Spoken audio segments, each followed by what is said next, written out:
Hello students, welcome to TV look classes. Last की class में हमने डिस्कस कर लिया था एक इंट्रोडक्शन फ्री कंसेंट के रिगार्डिंग और साथ में ही वॉइड, वॉइडेबल एंड वैलिड क्या होता है। अब नेक्स्ट अपना हम डिस्कस करेंगे कि कैसे ऐसे फैक्टर्स है जो इन्फ्लुएंस कर सकते हैं फ्री कंसेंट को और उनका इफेक्ट फ्री कंसेंट पे क्या होगा।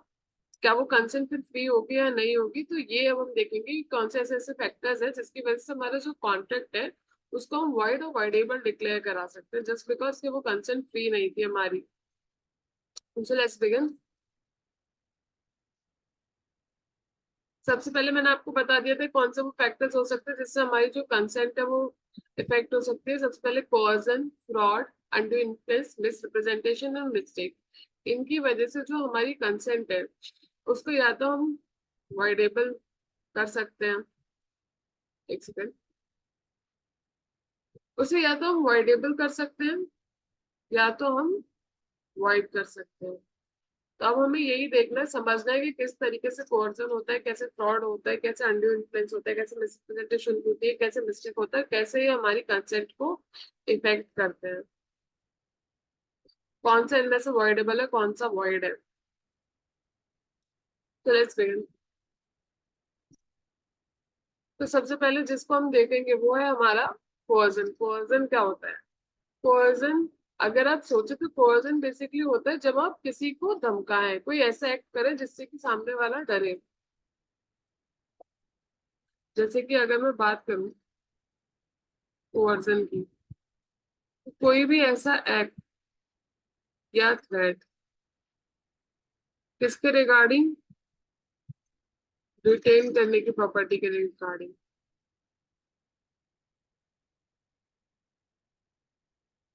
या फिर कोई भी ऐसा एक्ट जो कि फॉरबिडन बाय लॉ हो,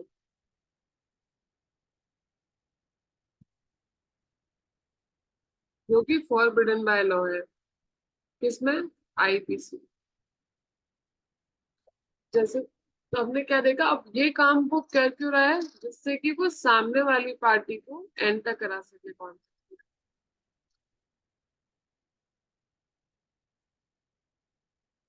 तो हमने क्या देखा, कोई भी ऐसा एक्ट जो थ्रेट कॉज कर रहा हो, तो ऐसे थ्रेट हो सकते हैं कि मैं आपकी प्रॉपर्टी को रिटेन कर लूंगा, आपको आपकी प्रॉपर्टी नहीं दूंगा।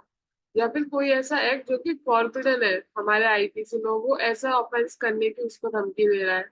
क्यों कर रहा है वो ऐसा काम, जिससे कि सामने वाली पार्टी उसके साथ कॉन्टेक्ट में एंटर हो। तो जब ऐसे हम किसी के अंदर फियर पैदा करके उसको फोर्स करते हैं कॉन्ट्रैक्ट में एंटर करने के लिए,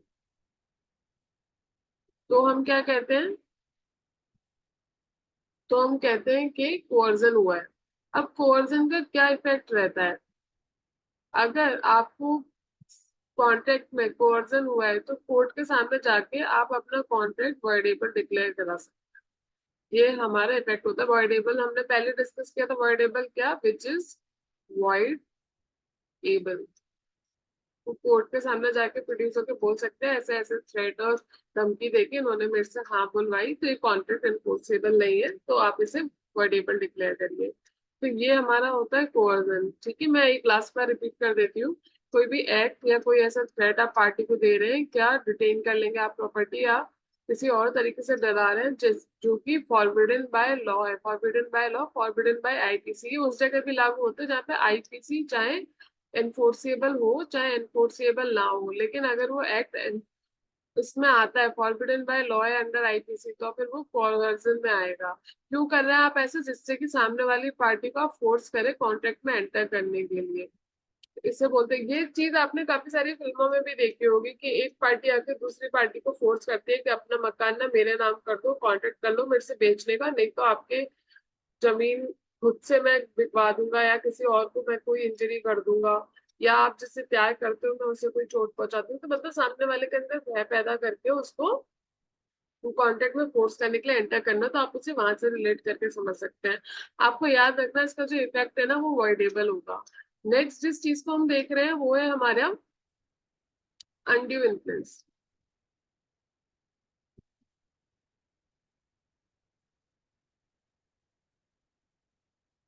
अनड्यू इन्फ्लुएंस क्या, अनड्यू इन्फ्लुएंस मतलब जब आप सामने वाले आपके ऊपर कोई पोजीशन होल्ड करते हैं और साथ ही साथ आप उस पोजीशन का फायदा भी लेते हैं। उसका आप फायदा किस लिए ले रहे हैं? उसका फायदा आप ले रहे हैं जिससे कि आप कोई एडवांटेज ले सकें।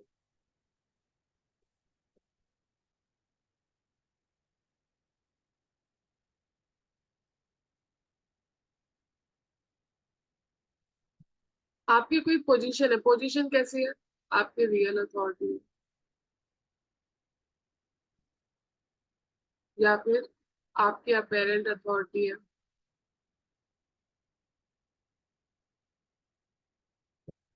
या फिर रियल अथॉरिटी या पेरेंट अथॉरिटी या आपका फिड्यूशरी रिलेशनशिप है या फिर सामने वाले की मेंटल कैपेसिटी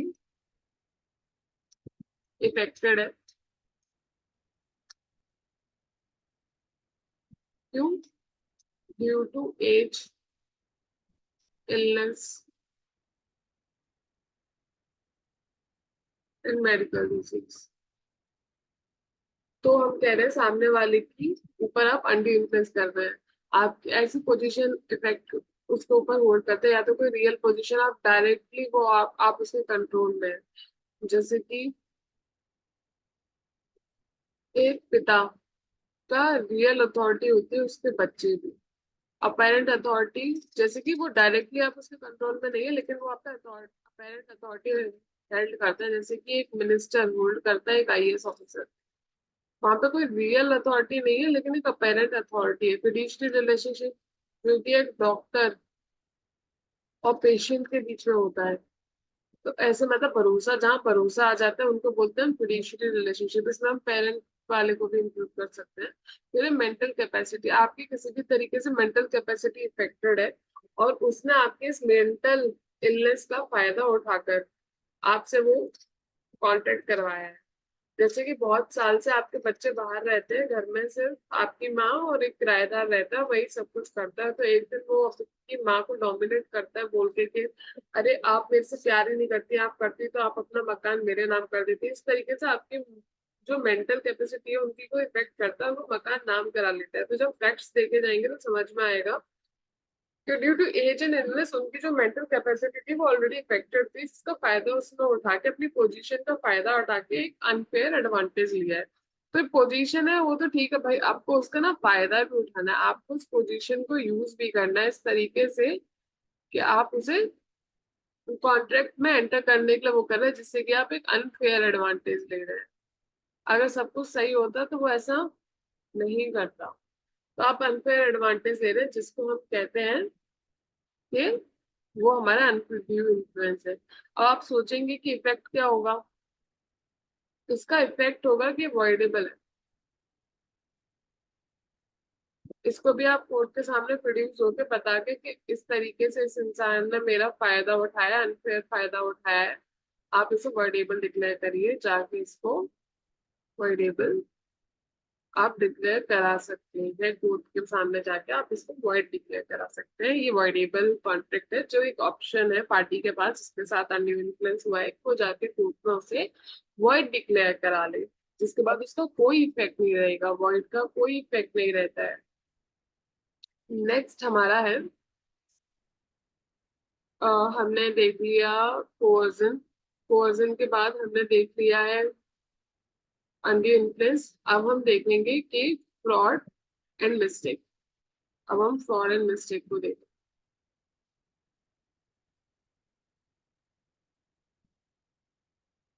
जब भी मैं फ्रॉड की बात करती हूँ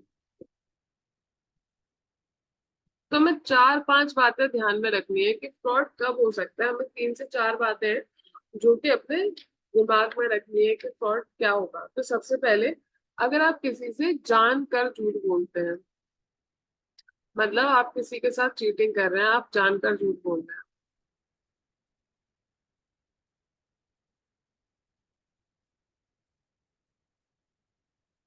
तो आपको पता है ऐसा कुछ नहीं है, फिर भी आप उस इंसान से जानकर झूठ बोल रहे हैं, आप उसके साथ फ्रॉड कमिट करने की कोशिश कर रहे हैं। सेकंड, आप उससे कुछ छुपा रहे हैं,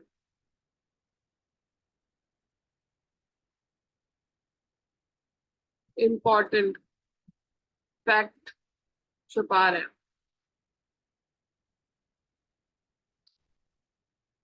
आपको पता है, अगर ये उसकी नॉलेज में आ गया तो शायद वो कांटेक्ट ना करे।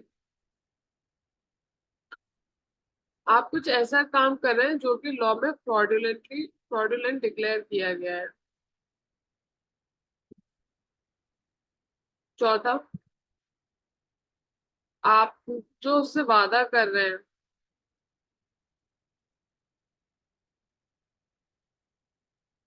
वो पूरा करने का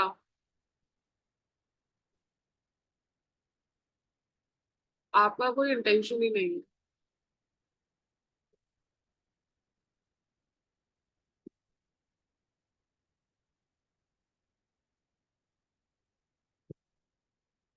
या फिर कोई और।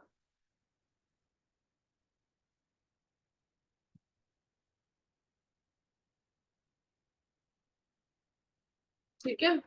या तो आप किसी से जानबूझकर झूठ बोल रहे हैं, आप या आपके एजेंट जानबूझ के सामने वाले को उससे झूठ बोल के उससे कांटेक्ट में एंटर करा रहे हैं।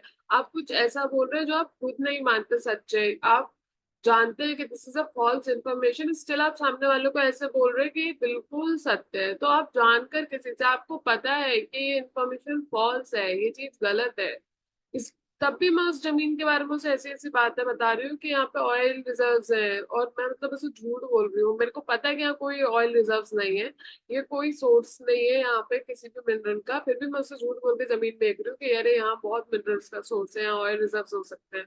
तो इस तरीके से जानकर झूठ बोलना, आपको पता है कि झूठ है फिर भी आप सामने वाले को बोल रहे हो। दूसरा, आप उससे एक्टिव कंसीलमेंट ऑफ फैक्ट्स, मतलब कोई आप एक्टिवली किसी इंपॉर्टेंट फैक्ट को सामने वाली पार्टी से कंसील कर रहे हैं, एक्टिव कंसीलमेंट ऑफ फैक्ट, तो भी हम कहेंगे कि फ्रॉड हुआ है। उसके बाद फ्रॉडुलेंट लॉ, किसी ऐसे एक्ट को जो फ्रॉड डिक्लेयर कर रखा है लॉ के द्वारा, आप ऐसा कोई एक्ट कर रहे हैं तो फिर हम उसे कहेंगे कि आप फ्रॉड कर रहे हैं। या आप जो प्रॉमिस कर रहे हैं, आप उससे जो प्रॉमिस फुलफिल करने का वादा कर रहे हैं, वो आपकी पूरी पूरी इंटेंशन है कि मैं तो ऐसा करूंगा ही नहीं, मैंने आपसे बोला कि आप ऐसा काम कर दीजिए, उसके बाद तो मैं सब कुछ देख लूंगा, लेकिन मेरी इंटेंशन क्या है कि मैं आपकी मदद नहीं करवा रही, बस ये काम कर दे और मेरा तो हो जाएगा, तो मैं आपके साथ फ्रॉड कमिट कर रही हूँ। तो आप कोई ऐसा प्रॉमिस करें जिसको आपको इंटेंशन ही नहीं है उसको पूरा करने की। या फिर कोई और ऐसा एक्ट करते हैं जो कि फ्रॉडुलेंट है, कोई अन्य, मतलब ये तो वाइड हो गई, अदर दे दिया आपको तो हम उसको बोलेंगे कि वो फ्रॉड कमिट किया। तो ये हमारे 5 पॉइंट्स हैं। किसी से जानकर झूठ बोलना, when you know the information you are giving is false still you are saying this, तो फिर वो फ्रॉड माना जाएगा। या if you are actively hiding something, तो भी हम कहेंगे कि फ्रॉड कमिट हुआ है। फिर हम कोई अगर फ्रॉडुलेंट एक्ट डिक्लेयर कर रखा है लॉ ने और हम वो एक्ट कमिट कर रहे हैं, तो भी हम कहेंगे कि फ्रॉड कमिट हुआ है। उसके बाद में जब भी हम कोई प्रॉमिस कर रहे हैं और हमारा उसे पूरा करने का कोई इंटेंशन ही नहीं है, तो भी हम कहेंगे कि फ्रॉड हुआ है। और एट लास्ट अगर कोई हम एक्ट कमिट करते हैं जो कि फ्रॉडुलेंट है, तो भी हम कहेंगे कि फ्रॉड कमिट हुआ है। इसमें हम देखते हैं silence. When silence amounts to fraud, silence कब अमाउंट करेगा जब आपकी फिड्यूश, वैसे normally silence is not amount to fraud, लेकिन दो कंडीशंस हैं जब वो करेगा। कब? पहला तो जिस आपके फिड्यूशरी रिलेशनशिप है पार्टी के साथ, एक बाप की जिम्मेदारी बनती है कि वो अपने बच्चे को सच बोले। वो उसे घोड़ा बेच रहा था जो कि पागल है, तो इट्स उसकी जिम्मेदारी बनती है कि वो सच बोले। नेक्स्ट हमारा, when there is a duty to speak. मैं आपसे आपका घोड़ा खरीद रही हूँ, मैं पूछती हूँ घोड़ा बिल्कुल सही है ना, कोई दिक्कत तो नहीं है, तो वहां आपकी ड्यूटी बनती है कि आप मेरे को बताएं कि वो अनसाउंड माइंडेड है, साउंड माइंडेड है, क्या उसकी खूबियां हैं। तो वहां आपकी ड्यूटी टू स्पीक आ जाती है। तब हम कहेंगे कि साइलेंस, अगर आप इन दोनों को वायलेट करते हैं तो इट्स अमाउंट्स टू फ्रॉड। अब इसका इफेक्ट क्या होता है, जैसे कि हमने देखा ऊपर, बाकी दो का इफेक्ट जो था वो वॉइडेबल था, सेम ये भी वॉइडेबल। आप कोर्ट में जाके इसको वॉइड डिक्लेयर करा सकते हैं। अब हमारा है next misrepresentation. Misrepresentation क्या है?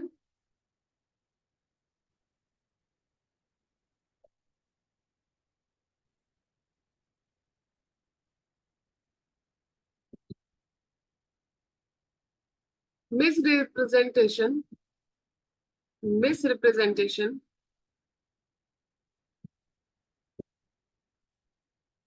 Is completely opposite to fraud. कैसे? वहां पे हम जानकर झूठ बोल रहे थे, हमें पता था कि हम जो बोल रहे हैं वो फॉल्स है, लेकिन हम स्टिल उसको बोल रहे थे। बट यहाँ पे क्या है, हम वो बोल रहे हैं, जो हम बोल रहे हैं वो फॉल्स है, लेकिन हम भी उसको सत्य समझते हैं, हमें भी लगता है कि वो ट्रू है। हम वही फैक्ट सामने वाले को बता रहे हैं which we are believing that they are true. हम उन फैक्ट्स को उनको बता रहे हैं जो हम खुद सत्य मानते हैं। मतलब यहाँ हमारी इंटेंशन नहीं है, इंटेंशन का फर्क है। वहां पे हम इंटेंशनली झूठ बोल रहे हैं, यहाँ पे हमारी इंटेंशन नहीं है, हम इंटेंशनली झूठ नहीं बोल रहे हैं। तो ये हमारे मिसरिप्रेजेंटेशन में आ जाता है। या हम इनोसेंटली, हमें कोई अगर गेन या एडवांटेज हो जाता है उससे, तो हम कहेंगे कि हमने मिसरिप्रेजेंटेशन किया, हमारी कोई ऐसी इंटेंशन नहीं थी कि हम फॉल्स बोले, लेकिन हमें खुद ही वही पता था, तो हमने जो बोला वो सत्य था, लेकिन रियलिटी में वो सत्य नहीं था, it's false, but we are believing it true.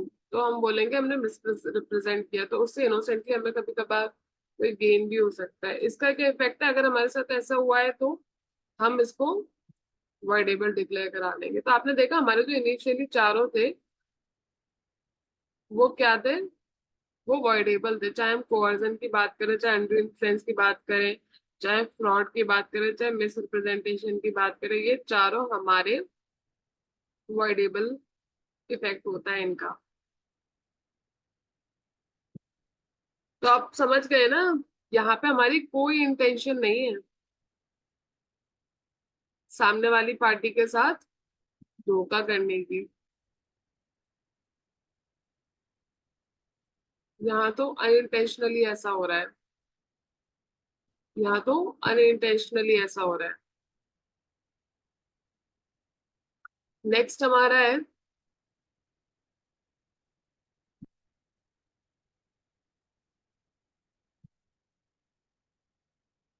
Next हमारा है टॉपिक, वो है जो हमारा लास्ट टॉपिक भी है, मिस्टेक। अब मिस्टेक को हम कैसे समझेंगे? मिस्टेक हो सकती है हमारे दो तरीके से। सबसे पहले हमारी मिस्टेक ऑफ फैक्ट होगी, या हमारी मिस्टेक ऑफ लॉ। लॉ को हम बाइफरफिकेट करते हैं दो में, mistake regarding Indian law, mistake regarding foreign law.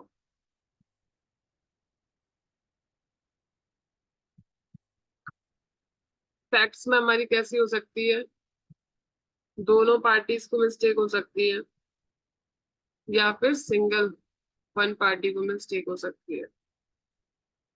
अब जब भी दोनों पार्टी को मिस्टेक है तो हमारा कॉन्ट्रैक्ट क्या है, वॉइड है। दोनों ही तो कंसेंट एट ईडीएम ही नहीं हुआ, हमारा कंसेंट एट ईडीएम ही नहीं हुआ, तो हमारा कॉन्ट्रैक्ट क्या हो जाएगा, वॉइड। लेकिन जब भी किसी एक पार्टी को मिस्टेक ऑफ फैक्ट है तो हमारा कॉन्ट्रैक्ट क्या होगा, हमारा कॉन्ट्रैक्ट होगा नॉट वॉइडेबल। नॉट वॉइडेबल मतलब वैलिड, हमारा कॉन्ट्रैक्ट वैलिड है। Now it's up to the court, उसको लगता है तो वो करे, लेकिन हम जाकर उसको वॉइड डिक्लेयर नहीं करा सकते। इंडियन लॉ, आपको पता है mistake of law is not excusable, तो फिर वो क्या है, हमारा वॉइड। अगर हम कोई भी मिस्टेक करते हैं इंडियन लॉ के रिगार्डिंग तो वो वॉइड होगी। लेकिन फॉरेन लॉ का ऐसे इफेक्ट होगा, हम उसको ट्रीट करेंगे एज ए फैक्ट, जो हमारे यहाँ पे एज ए फैक्ट का इफेक्ट है, वही हमारे फॉरेन लॉ का इफेक्ट होगा। ओके, तो हम उसके अकॉर्डिंग इसको देखेंगे कि फॉरेन लॉ पे हमारा क्या होगा, हम उसे ऐसे फैक्ट ट्रीट करेंगे। तो ये हमारा हुआ फाइनली मिस्टेक के रिगार्डिंग। तो हमने पूरा फ्री कंसेंट डील कर लिया है। प्री कंसेंट में हमारे किस तरीके से जो हमारे फैक्टर्स इफेक्ट कर सकते हैं हमने वो भी सारे समझे। आई होप आपको सब कुछ समझ में आया होगा। अगर कोई भी दिक्कत होती है तो आप हमारा ग्रुप ज्वाइन करिए और उस पर अपनी क्वेरीज पूछ सकते हैं। हमारा जो क्लैट के लिए और लॉ एंट्रेंस एग्जामिनेशन के लिए बैच है वो ऑलरेडी इनिशिएट हो चुका है, तो आप एनरोल भी करा सकते हैं खुद को, और जाके उत्कर सर की क्लासेस देखिए, सर ने बहुत अच्छे से एक्सप्लेन किया है। Thank you. If you like this video kindly share and subscribe.